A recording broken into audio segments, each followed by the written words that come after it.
99.7 FM.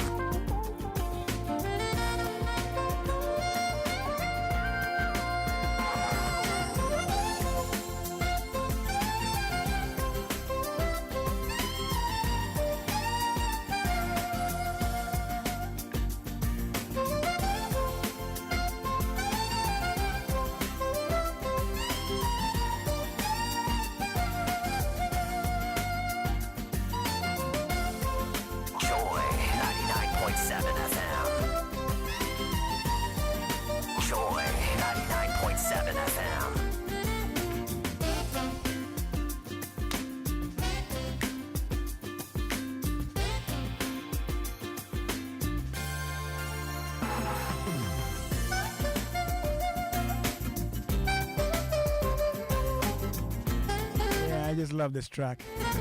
Dave calls together again. And yes, by His grace, we are together again.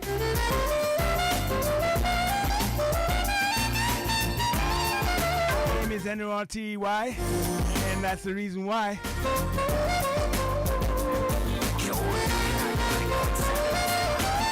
That's the reason why Dave Cause says we're together again for ultimate health.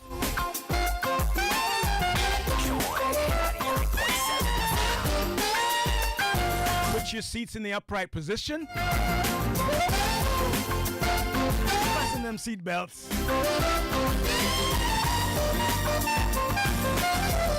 We have runway clearance.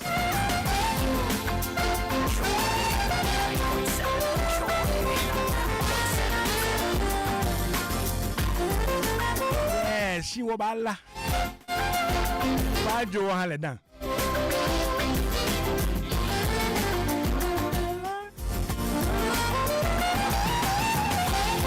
No matter what happens during the week,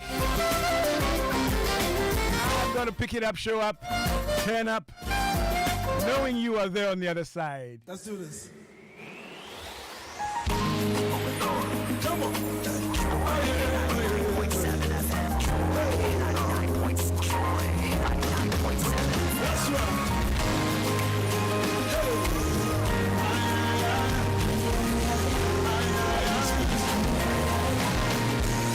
Right? When I survey the wondrous cross and the price you paid on that day, come on, I count it all my joy.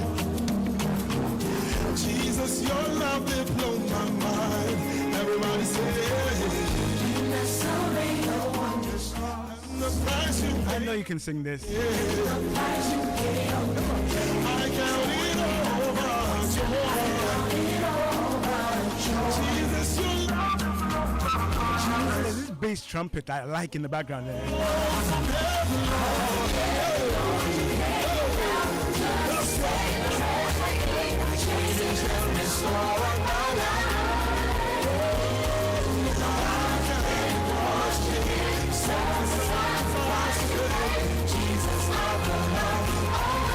Energy.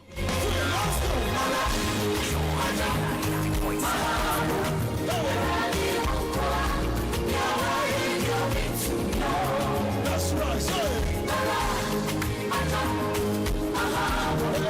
yes,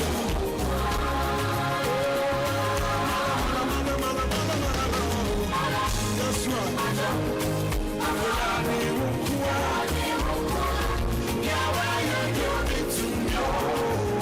No size.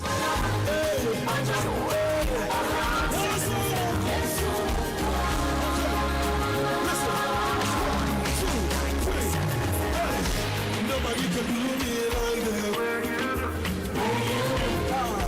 Lord, my life, I go there for you. Nobody can do me like that. All my life, Lord, I go there for you. You changed my life, you turned my life around. Give me a new song to sing. Give me a new song to sing. Change my life, you turn my life around. That's right, a total turnaround. Give me a new song to sing. Give me a new song to sing.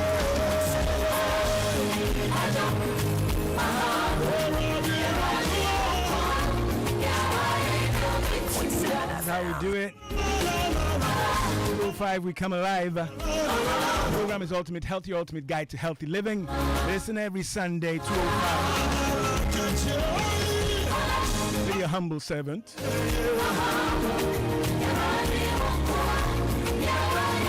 Yeah, humble but notoriously naughty by nature. Back on the block.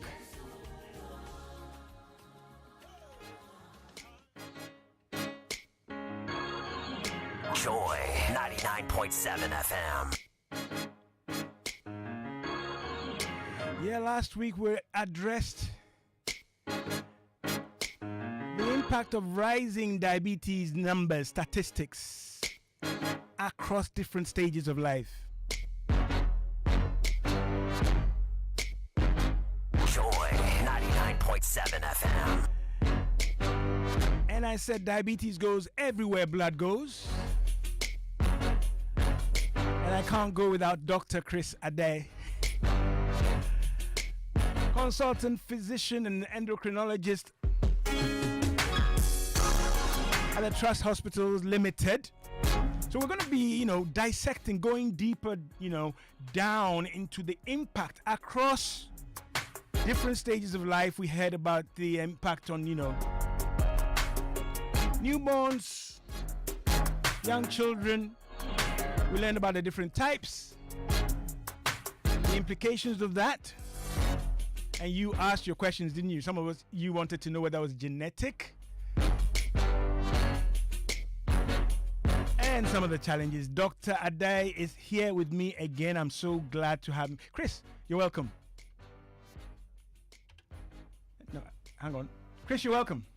Thank you, Nortey. Yeah, by nature. Yes, by nature. Right, by grace. By nature, by grace. Without the grace, there's no nature. Definitely. Charlie, good to see you again. Good to see you. How's your week been? Oh, not bad. Not bad. Not bad. Charlie, Like they say, every Ghanaian is a manager, so we are managing. Oh, you're managing. Yes. Okay. Charlie, trust the clinic, specialist clinic is not a joke. I had to come and book for somebody some time back. Yeah. And Charlie, and easy. People are there, but the system works. Yeah. And if you've been to SNIT before, by all means, you enter your name and the system picks you up. Yeah. And, we move forward. Yeah. We have. Things are working. We have. Yeah. Right. And I had a couple of people who wanted to see you. I hope they made contact. Sometimes they give me a lot of grief. And then I check and they are yet to make contact. Just the fact that they know they have access to you, then they relax. Yeah. But it's great. We're coming back again on diabetes, right? 14th November, every year being World Diabetes Day, we raise awareness and we raise a call to action. People must know their numbers, must know what the disorder is, and must know how to deal with it across the stages of life, whether they're young, old, working, unemployed, retired, or within the, geriatric span of life, right? And that's one of the key pillars of the theme for this year. But I know the association, DEMSOC, Yes. was, particular about the impact at work. So today I'll kick it off by, going into this. But let's recap a couple of things. A chronic endocrine disorder. Yes. Chronic endocrine disorder. Yes. Why did you, you didn't leave it out of the scope and definition. Why chronic? Yeah, because I said chronic means long term. Long term. In medicine, when we say chronic, we just mean it's long term. Okay. So it's a long-term disorder. It is not something that you take medications for a month or two and you say, I am done. The disease is gone. That understanding it's not is like critical. that. It is. You have to download that understanding. It changes everything. So this it's is really long term. important. Yes. Enyankoe. Yes, it's long-term. Right. Chronic endocrine disorder. Yes. Okay. What's the endocrine system? So the endocrine system is a system of glands in the body that produce hormones. Okay. And like I always say, hormones are simply chemical messengers. Okay. They send them back and forth to do what messengers do. Deliver message and get an action. Right. I used to say DHL is delivered by hands and legs. My advertising days. Yeah. But chemical messengers. Yes. Okay. Of which insulin is one. Yes. And we learned last week that insulin is a key that allows glucose to enter the cells of the body. It is a key. Correct. Insulin. Yes. But it is very central to the definition, understanding, and impact of diabetes. Yes. Share with us. Yeah, so like I said, and you have reiterated, so insulin is a chemical messenger. Okay. It acts like a key that opens the door into the cell. Okay. So that blood glucose, which you get after you have eaten all the banku and the kenke and the fufu and the yam and rice. You don't spare banku at all. Anytime you want Maybe to it's say, one of my favorites too. So because people emphasize wrongly on sugar and sugary exactly, products. So when exactly. you use banku, you are telling them that it's not about sugar. Exactly. It's about the breakdown product. Exactly. Glucose. Exactly. I'm happy you've reiterated Okay. that. Yes, because sometimes patients say, I don't eat sugar, so I don't know where this sugar disease came from. Okay. So that's why I keep on emphasizing. Right. Yes. Last week, somebody asked a question about dry fasting. And he was saying, and he sent a message after we've left the studio, that his import really was that if you are not taking anything in, right, and then there's no breakdown glucose, are you not impacting, implicitly on diabetes? You answered him and said, well, even if there's an impact, you can't sustain it that way. Yes. So this is a simple analogy I will give. Okay. You can have the most advanced and sophisticated car. If you don't put in the Joy fuel, the car ain't going 99.7 nowhere. FM. So we are not saying that you don't need the glucose. You need it. Okay, because that is what allows you to function. Okay. To be able to move and do everything, you need the glucose. Okay. It is just the form and the quantity which is important. So you even fasting, it means you shut off petrol. Yes, and you see, even in fasting, the Yeah. body stores glucose in the liver. Okay. Okay, it stores glucose in the liver in a form we call glycogen. So even when you are fasting, the body breaks it down so that you can use it. Because like I always say, the brain uses only glucose. So in fact, if your brain cannot have access to glucose, your brain dies. Okay. So the body defends itself by making sure that even when you are not eating, it is releasing glucose from stores. Okay, right. I think that was Nyamiche from Winneba or somewhere, but I hope, Okay, now, insulin, the key, Yes. right? The hormone, the key, right? Is produced by the pancreas. Yes. Yeah? Yes. Okay. You mentioned the endocrine system being a system of glands, right? Yes. And these glands produce and release these hormones. Yes. Okay. So, just quickly, we did type 1, type 2. Let's just break it down again for people to understand. Then we move into this workplace impact. Okay, so I said that the type 1 is a condition where you have absolute deficiency of the insulin. Absolute. Absolute. Okay. So in this scenario, the factory where you do your production has been bombed out. Okay. Okay, so you are not producing it at all. Okay. And that is why you need a replacement. Okay. But for the type 2, the factory is just inefficient. Okay. The factory is still working, but not optimally. Not optimally. Yes. And then your response to even what it produces It's blunted. is blunted Yes. or compromised. Exactly. Okay. Class stand. We're now starting today's class. If you come in late, a friend of mine will say, I'll beat you. I'll tow you. You've heard it before. Right. But okay. So now you may have either of the two. Yeah. Right? You mentioned some pre-gestational and other things, but diabetes, as we know it, as we defined it last week. Yes, So, for simplicity, yes, okay. let's stick to this. Right. Now let's look at the productive years where I'm in some form of employment. Okay. Why is this of concern?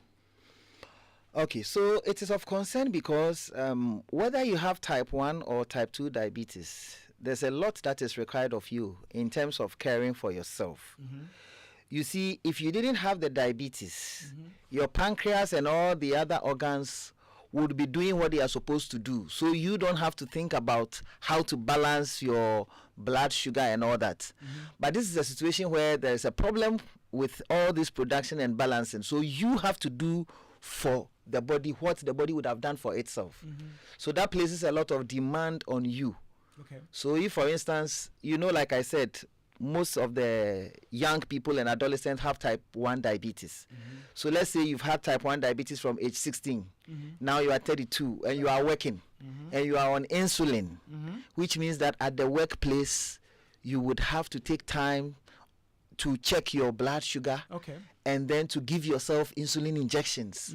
You know, and sometimes people don't want other people to know that they have this condition because of the stigma, because of the discrimination. You know, and you can imagine for adolescents who are in school and they want to fit in, you know, they wouldn't want other people to see them as injecting medication. In fact, there have been instances when people have been told that they do drugs because their mates found them injecting themselves. Injecting insulin. Exactly. Okay. Exactly. So diabetes is definitely intrusive.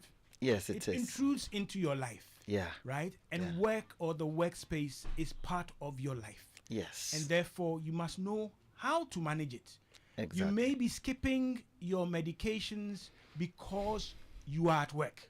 Yes. Okay? Work now competes with and confronts your whole capacity to manage this chronic disorder.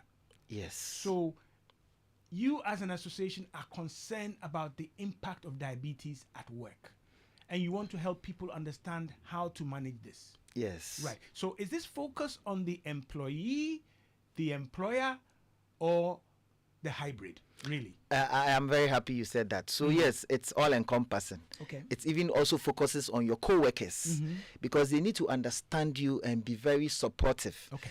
Because there are people who run shift systems. Right. Okay.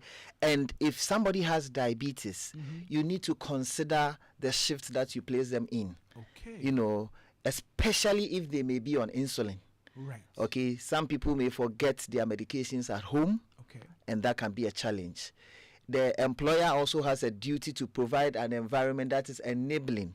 You know, I always talk about the 4 pillars of managing diabetes: the diet, the exercise, the education, and then the medications. So the employer also has a responsibility in ensuring that they would have access to good quality, nutritious meals.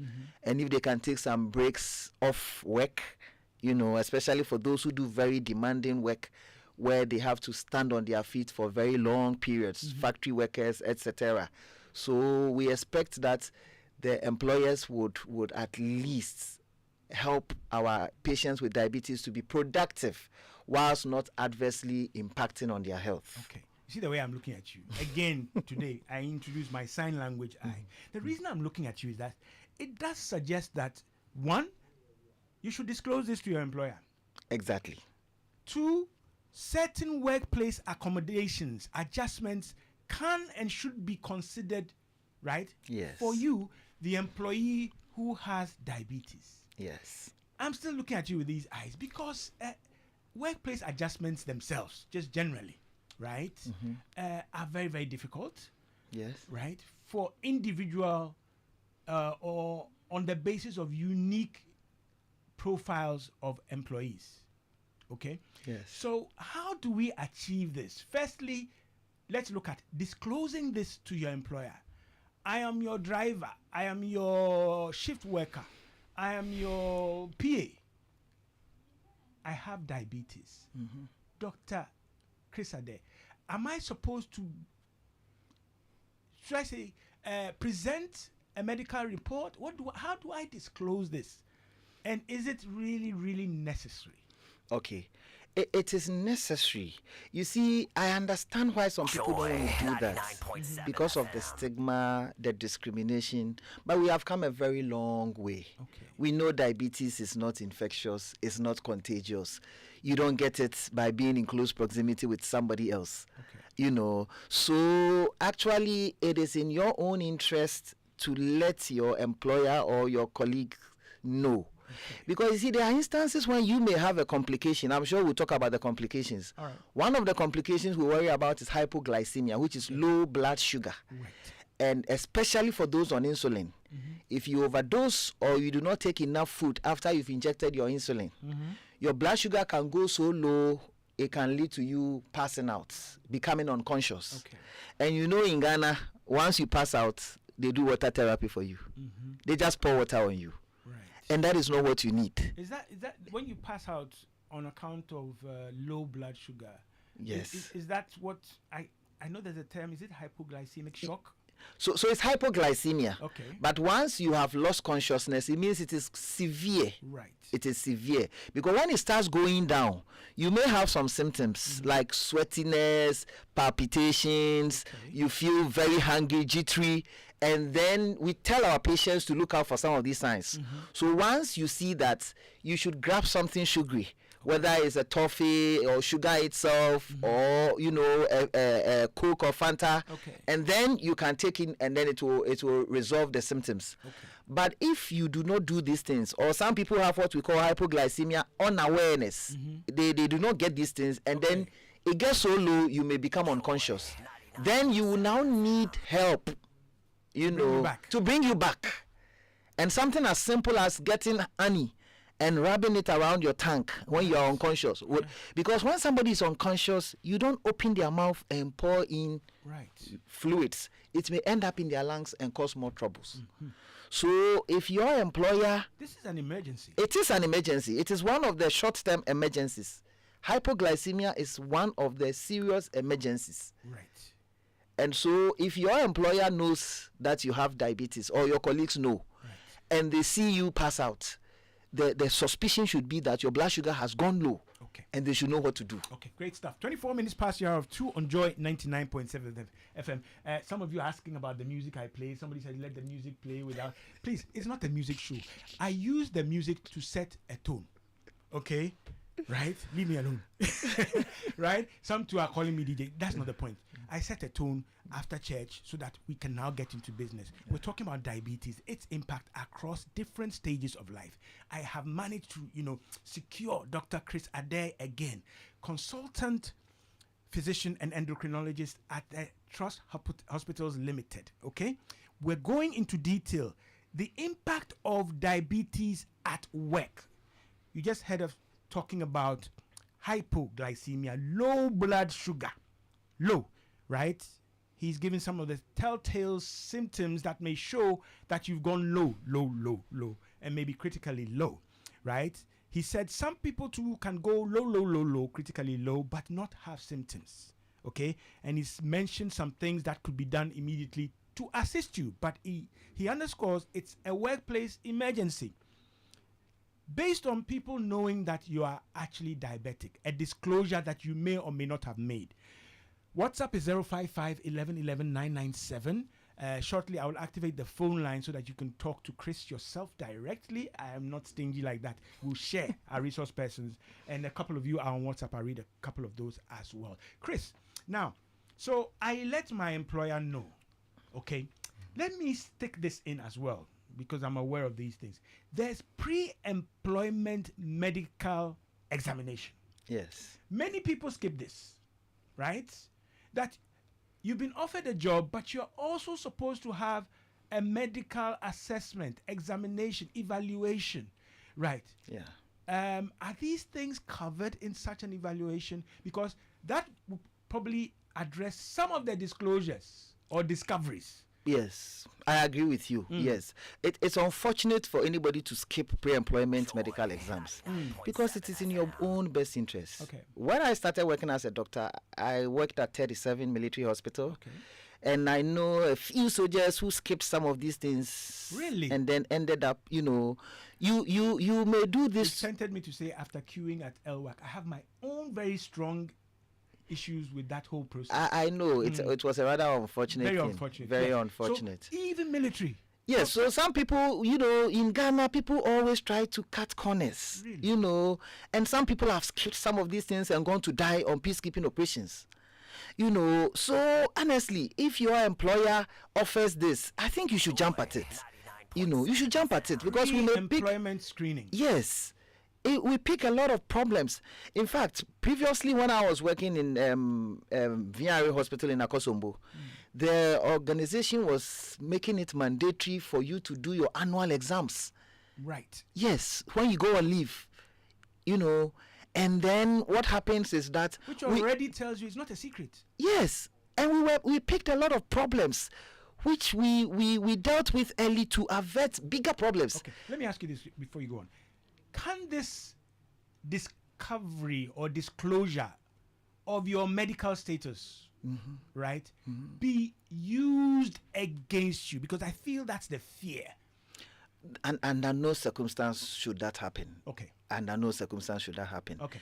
If it does, you have a right to recourse. But I don't think. And I'm asking with specific reference to diabetes. Yes. In this discussion. Yes, diabetes does not preclude anybody from being employed. Okay. It doesn't. All right. It doesn't. So you are in a better stead letting your employers know. Yes. Right. Yes. Okay. Folks, 28 minutes past the hour of 2. Let me activate the phone lines early. 030-221-6541. We're doing brisk business even on a Sunday. Yes, 24-hour economy. This is Ultimate Health. We are addressing the impact of rising numbers. Last week, we shared the global figures, right? We shared the global figures showing that the numbers are rising exponentially, and over the next couple of years, it's expected to gallop, based on lifestyle, based on many other things. And my guest, who is resourced and competent to share those details, shared those, right? So we are in a crisis period, and that is why these things have become very, very, very relevant for us to talk about, right? 030-221-6541. Let me look at WhatsApp. It's flashing. DJ Nortey, no size though. Fans, please. This one says, good. Where's the Nortey part? Gosh, these people right there. I would like to know if you are on metformin, can you switch to Ribelsus, right? Ribelsus or Ribelsus. Welcome to my home, Oye in Afienya. Let me read a couple more. Doc, grab that one. This one says, blessed honorable doctor. Hey, Charlie, hold me honorable. Kindly let your doctor in the studio answer the following questions related to diabetic patients. It's a whole paragraph. Let me take my time. When your blood sugar level goes as low as 3, all right? Okay? And I was going to ask you, just hang on to that. When you say hypo, from which point or which threshold point is hypo? Yeah. Hang on to that, right? So this person says, this is Kwabna from Dakuma. Let me go again. When your blood sugar level go as low as 3, are you at liberty to eat meals that will boost your sugar levels? Are you at liberty? So your own personal intervention. 2, how much exercise is enough for a diabetic patient who has undergone a radical nephrectomy in which one of his or her kidneys has been taken out? So in this instance, the kidneys have been impacted and you've lost one at least, right? And then is a 30 minutes walk to work every day and a 30-minute walk from work enough exercise for such a patient who happens to be a teacher, all right? 3, due to the high cost of strips for checking sugar levels, okay, is it safe to check just twice a week so that you can economize on, the cost? So let's deal with this. Okay. So the first thing is the sugar level. When we say you have hypoglycemia, right, it means the sugar has gone below 4. Below 4. Below 4. Okay. So the value that he put up, the 3, it's actually hypoglycemia. Okay. So yes, once you get there, you should take some sugary stuff. Okay. Whether sugar itself, table sugar, Fanta or Coke, toffee or anything to bring the sugar up. Okay. Okay. More often than not, the body would warn you. It's like a car sensor. Okay. You know, some of these cars, when you're getting close to a wall, it begins to be beep, beep, beep, beep, beep. So when you are going low, you begin to get some of the symptoms that I mentioned. Bodily signs and yes, okay, the hunger, the sweating, fidgety, restlessness, palpitations. Then you suspect it has gone low. Okay. Then you can check. But even if you don't have a glucometer to check at the time, assume that it has gone low and take something sugary to bring it up. Okay. And then afterwards you can report. Would it be helpful to routinely carry some of these snacks that are made for this purpose? The little bars and in fact, bars and yes, especially for those who are on drugs like insulin, and then another group of drugs we call sulfonylureas, which really can predispose you to the low sugar, we encourage them to carry all these things around in their bags, in their cars. Yes, as a protective, measure against a low blood sugar. And significant others, friends, relatives should know you are diabetic. Exactly. Okay. Exactly. Great stuff. Okay. Right. So we've answered the 3. No, I think the first one. The first one, yes. Yes. So he talked the level of 3. You've answered. Yes, Yeah. yes, Okay, yes. So the second one is talking about what exercise you can do if your kidney. Well, generally as a rule, if you want to exercise and it is a vigorous exercise you want to be involved in, you need to see the doctor to assess you before you embark on that. So this person already has challenges. Yes, because some people also have what we call retinopathy, eye problems, and then if you're going to do weightlifting and all those things, it can be dangerous. So if you have any complication, you want to exercise a vigorous one. I know nowadays some people want to go to the gym, lift metals and all that. You should get screened before. Other than that, the usual things, brisk walking, swimming, cycling, it's okay. Do what it's tolerable for you. And then he talked about walking 30 minutes to work and back if it is okay. It is fine, but it has to be brisk walking. Leisurely walking, actually, we don't count that one as exercise. But if it is brisk walking, where you feel your heart is pumping and you are sweating, then that is okay. What he has said is okay. Can you please include the fact that he has specified nephrectomy? Yes. So a kidney has been taken out. Yes. Right? Yes. Can we factor that into this? Okay. Yep. So I do not know the reason why the kidney has been taken out. It could have been that there was a tumor, he was involved in an accident and it was ruptured, whatever it is. Or he was But a donor. exactly. So whatever it is, you need to be, once you have one kidney out, you need to be seeing your doctor regularly. We need to monitor the kidney function and all that. But that does not preclude you from exercising. Okay. Right. Cost of strips and economizing. Not checking every day. Yes. Are you supposed to check every day? You are not supposed to check every day. You see, it depends on whether you have type 1 or type 2. For those with type 2 and on tablets, you are not supposed to be checking every day. If your control is good, you want to check maybe 2 or 3 times a week, it's fine just to know where it is. Just like you would dipstick your engine oil from time to time to see. That is fine. Chris, I beg, please say that again.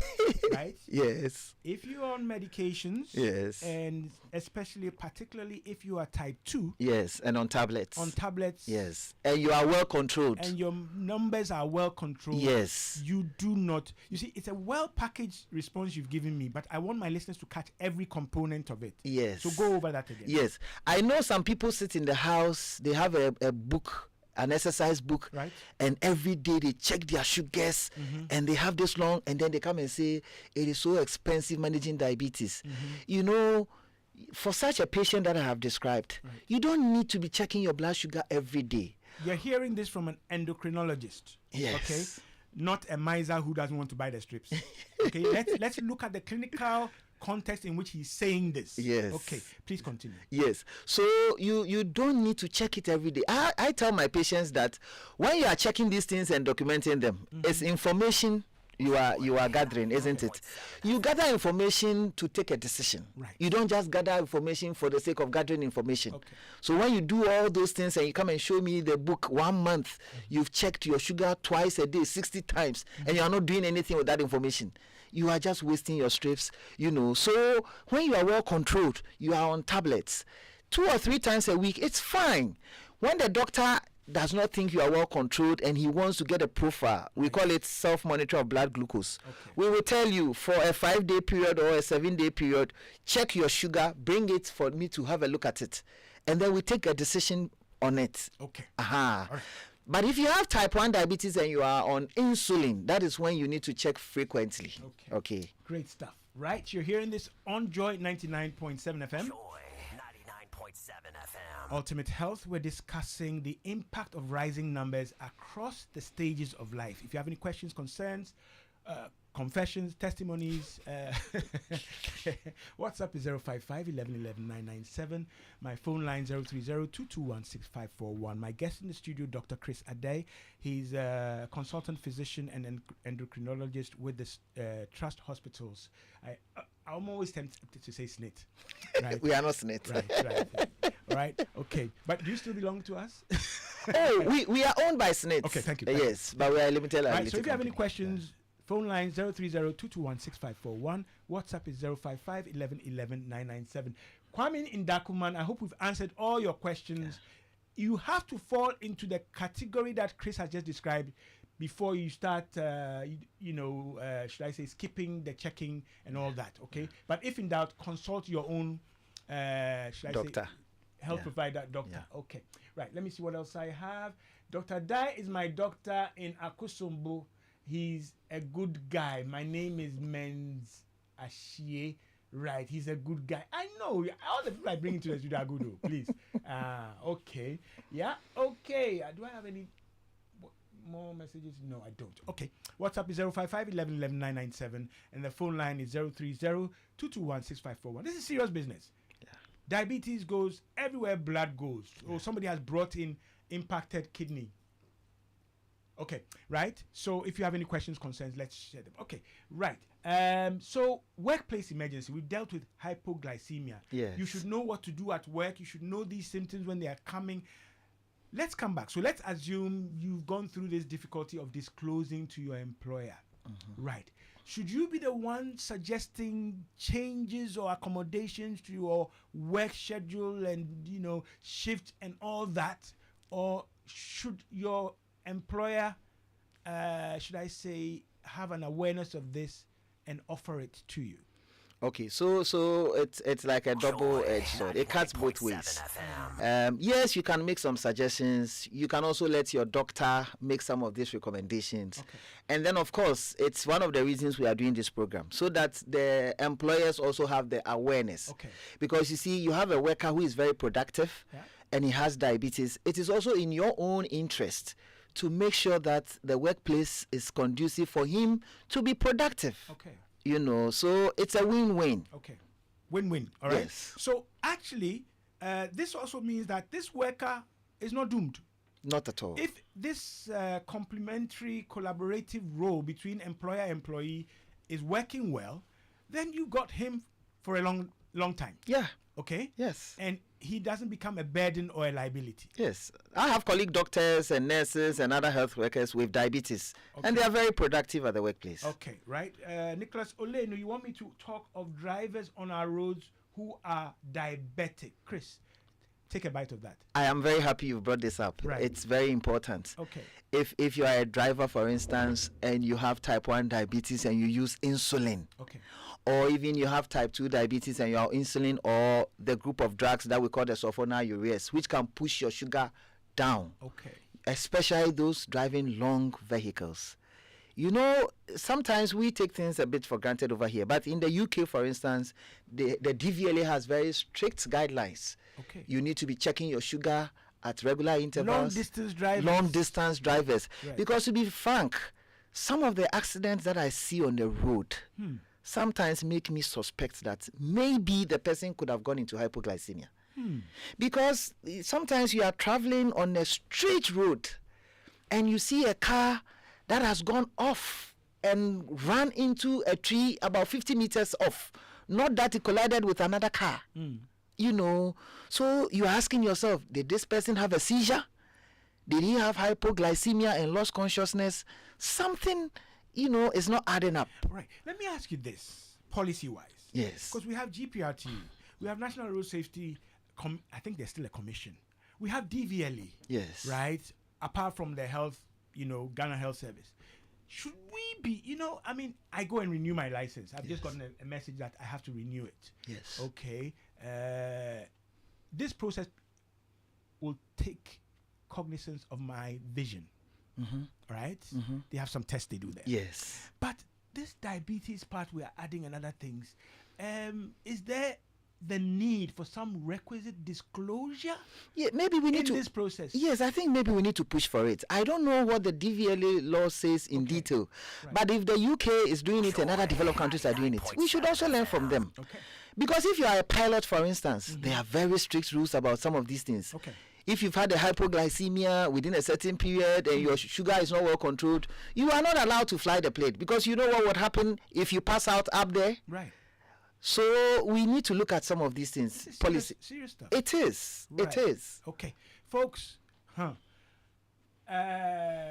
Dakuman says, thank you for the response, Dr. Chris Ade and Nortey by nature. Kwabna from Dakuman, the kidney was taken out because of a cancer infection. So you have various other conditions, but I'm also encouraged and happy that you want to know how best to exercise and whether you're doing enough. Okay, I do a lot of work in that area, and we say brisk enough to exercise the critical systems, your lungs, your heart, and so on, right? But light enough for you to do on a regular basis. Yes. So don't kill yourself. You do 2 days and you stop.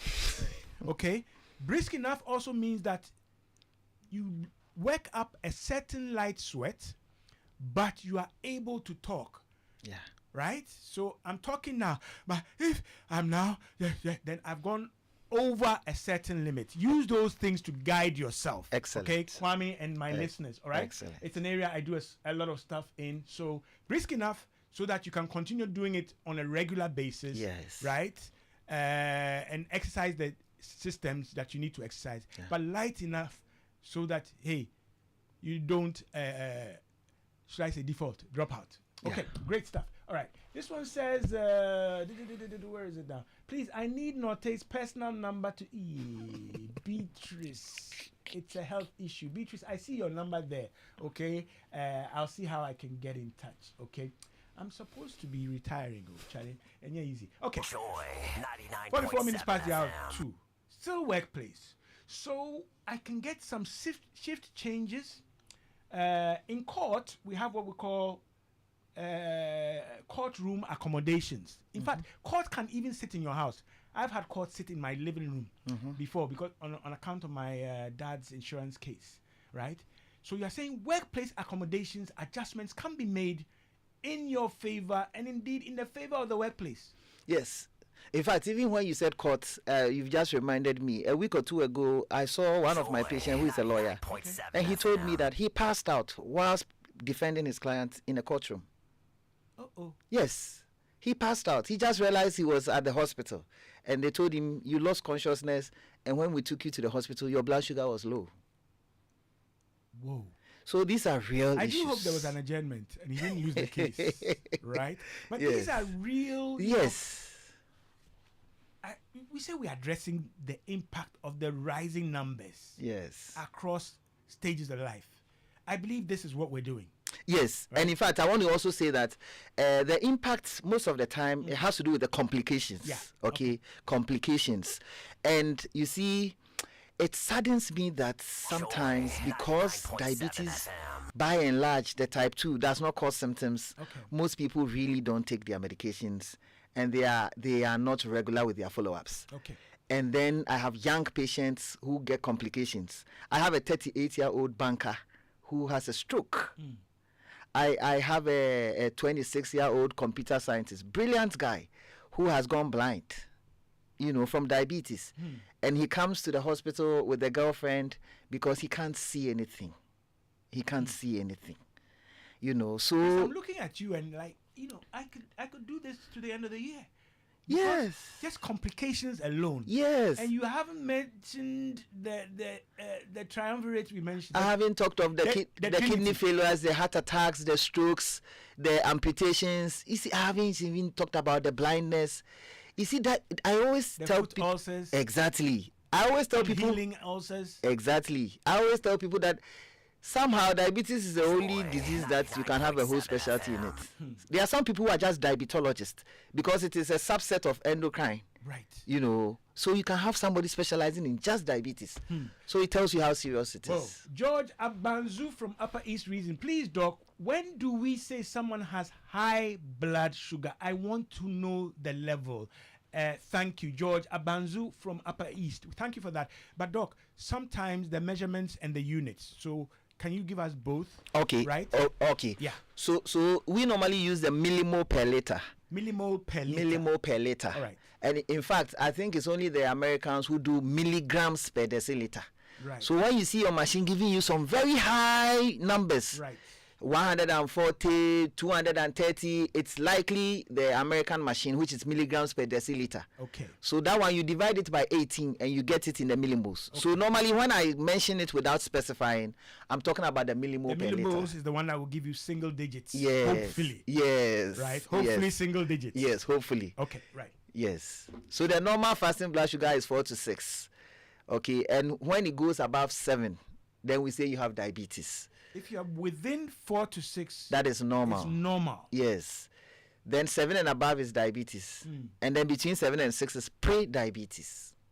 Okay. The no man's land that I talk about. Okay. Right.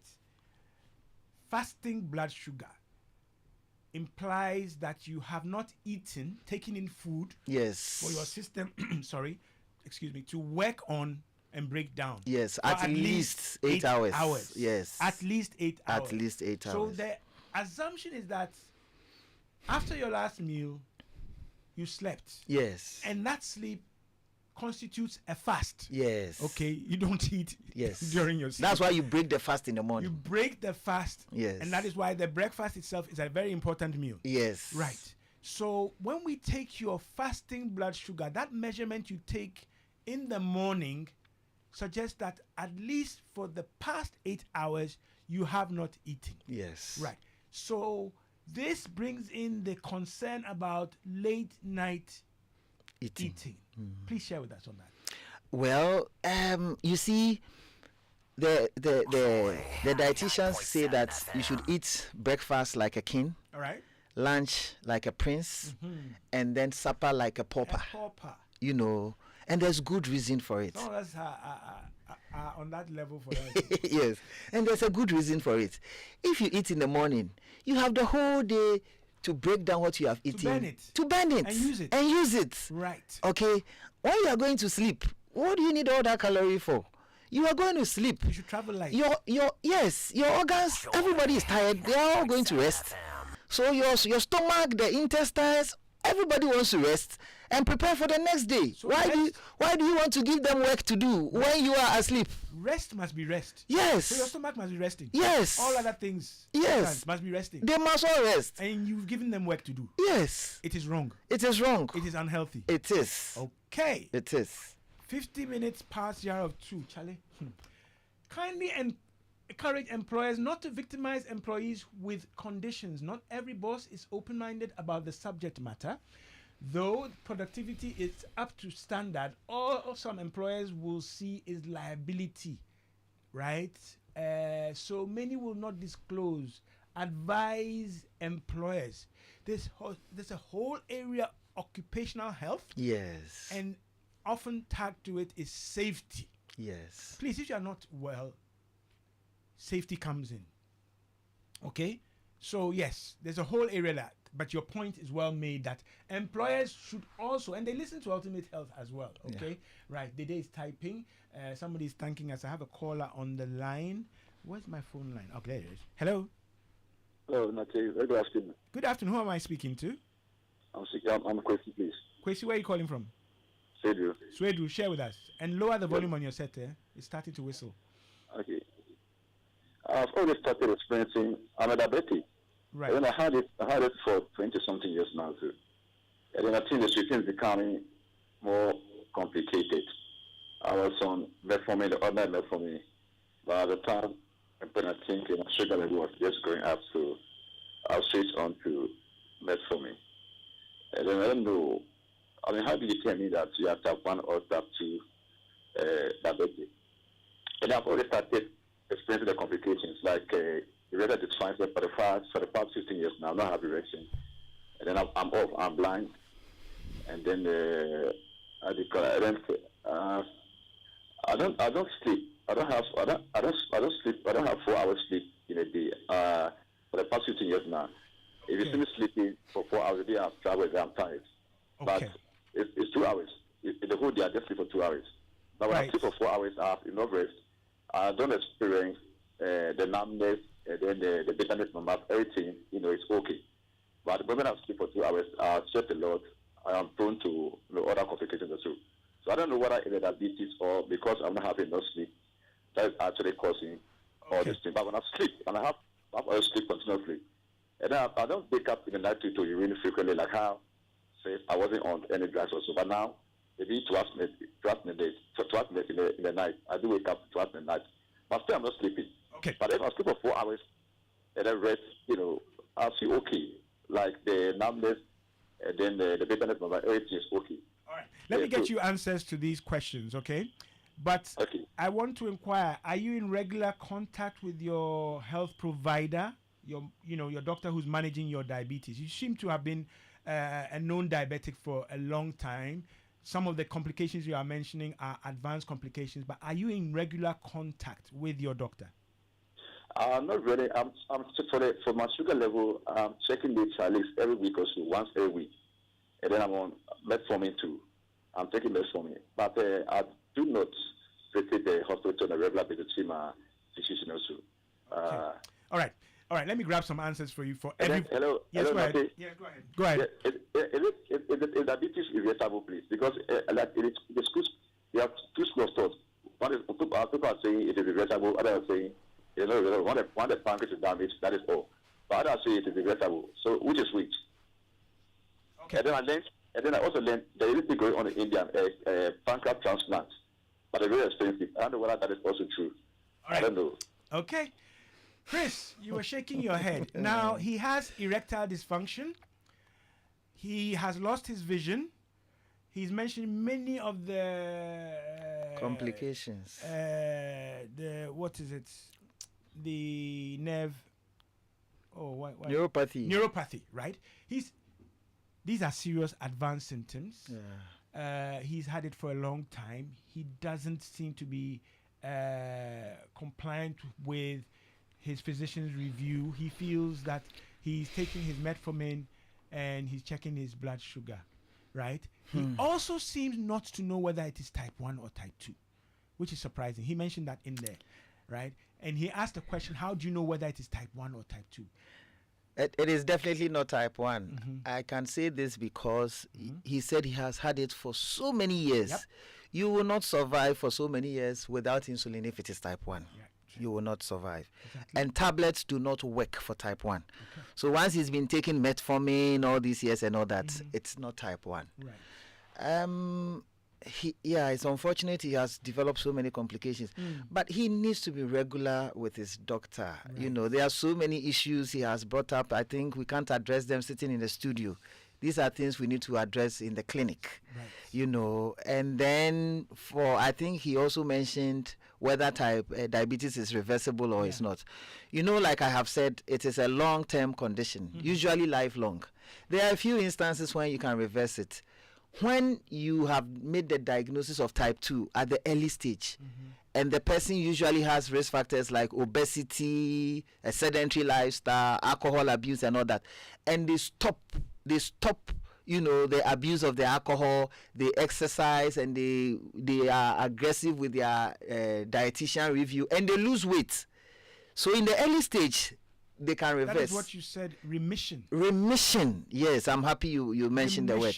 Remission or reversal of type 2 diabetes, usually at the onset, when the diagnosis, if for him, for instance, that has gone on for so many years, right. You can't reverse it. But it is not. Remission is not cure. It's not cure. Yes, remission is not cure. Yes. Okay, let's be clear. Yes. It's not cure. And we answered that emphatically last week as well. Okay. Dede in Maryland. Hola, she says, I've heard him mention sudden weight loss, drinking lots of water, and peeing a lot or excessive urination. I didn't hear him mention. Oh, this was last week. Wait. Yes, this was last week. Let me scroll down. Okay. GLP-1 meds are on the market for diabetes and weight loss and have been touted to indirectly do fantastic for heart health and other ailments. Are these meds being prescribed to their patients? I guess she's talking about Ghana. Yes. Okay. But just before you answer that, with regard to the gentleman who called, he mentioned pancreas transplant. Yes, yes. Right. Can you just quickly speak Okay, on that? okay. So that is for type 1 diabetes. Like I said, the factory has been bombed out. You know, it's an autoimmune process where the pancreas has been destroyed. Okay. So in that instance, there are some scenarios where they can do that. But I must say that it is experimental treatment. Okay. Okay, it's experimental. Right. And then Dede is asking about these GLP-1 Yes, yes. A lot of people know them as Ozempic and Wegovy and all those drugs. Yes. Some patients are on it here, but I must tell you, it costs an arm and a leg. Okay. Yes, some people are buying it for $1,000 a month, and these are not medications you go on for 3 or 4 months and stop. So yes, it's available, but it's quite expensive. Okay. Isn't a sedentary lifestyle and not exercising the same as sleeping at night or overnight? So if you are sedentary, is she equating that to fasting? Therefore, isn't Doc's assertion of walking the food off during the day? Then there's a question mark. So she's saying that you take breakfast and you have ample time with breakfast and maybe even lunch. Yeah. To burn it Yeah. off, right? She's asking a question there about walking the food off. Does that really burn? I don't enough? get the question, honestly. Isn't sedentary lifestyle and not exercising the same as sleeping at night? No, you need rest. So sleeping at night is what you should do normally. Right. But if it's in the daytime, you are not moving at all. Like some of us, the nature of our work, when you shoot. And when your body is designed for movement. Exactly. The body is designed for movement. That's when it starts to cause Yes, problems. but because of our modern lifestyles, we are always sitting in the car, driving to and from, sitting at the workplace. That is a sedentary where lifestyle. As for sleep, you are supposed to sleep. So Okay. yes, All right. you need at least about 7 to 8 hours of sleep a day. Okay. Right. Is there anything, we ran out of time, anything you want to say to employers and employees? Okay, so for employers, I would say that in as much as lies within their power, they should try and accommodate some of the peculiarities of their patients with their employees with diabetes, Okay. especially for those who are on insulin, who would require to be checking their sugars frequently and be injecting themselves insulin. Okay, the diet, they should try and make some healthy options available for them. And if they can take some time off to do some little stretches here and there, I think that would be great. Okay. And when they have to come in for excuse duties because of ill health and all that, I think we should accommodate them. All right. Okay. And then for employees, I would say that if you want to be helped, Joy disclose. 99.7 Let your FM. employer know. Let your colleagues know. And let them understand that because you have diabetes, this is what can happen. And this is what they should do for you. Because we educate them about recognizing hypoglycemia and knowing what to do. Okay. In fact, there are some conditions, some endocrine conditions where you have to wear bracelets. Right. And even a chain stating that you have this condition. Right. So that if you pass out Anywhere. and It they is send known. you to the hospital or any other place, they can look at the tag and know what to do for you. It could mean the difference between and surviving and dying. Great stuff, right? Having you in the studio could also mean the difference between life and death. Dr. Chris Ade, I am grateful. I'm deeply grateful. For the gentleman who called, with the visual impairment, erectile dysfunction, please call and try and call again my producer. I would want to make some contact and see. He said Swedru, right? Not having contact and these progressive complications is a serious thing. See if you can call my producer Ziggy even when he's playing his Sunday music. I beg you, I would love to make contact. If it was WhatsApp, then I have your number already. Okay, great stuff. Time to go. I hand over to Ziggy, my producer. Let me just say a word because I've done a lot of work on domestic violence. Many of you saw that video. I've heard a lot of the impacts and a lot of the responses. I've spent decades of my life working in that field.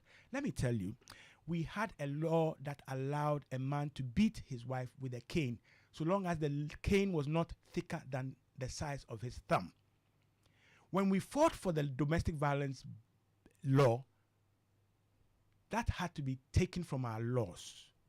We inherited that from the British or the English law, and they had long gotten rid of it. Okay, I do remember the Attorney General who signed our cover letter for the domestic violence bill was none other than Nana Addo Dankwa Akufo-Addo.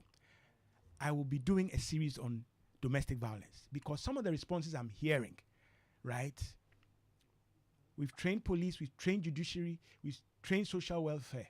We've done a lot of work. I listened to Angela Dwana and Prof. Akenting and many other people. But please, that thing, we'll talk about it. My name is Nortey by nature. I'm out with praise by Famia. Thanks for being there. You make it swell always. Take and stay. Don't go away. Joy 99.7.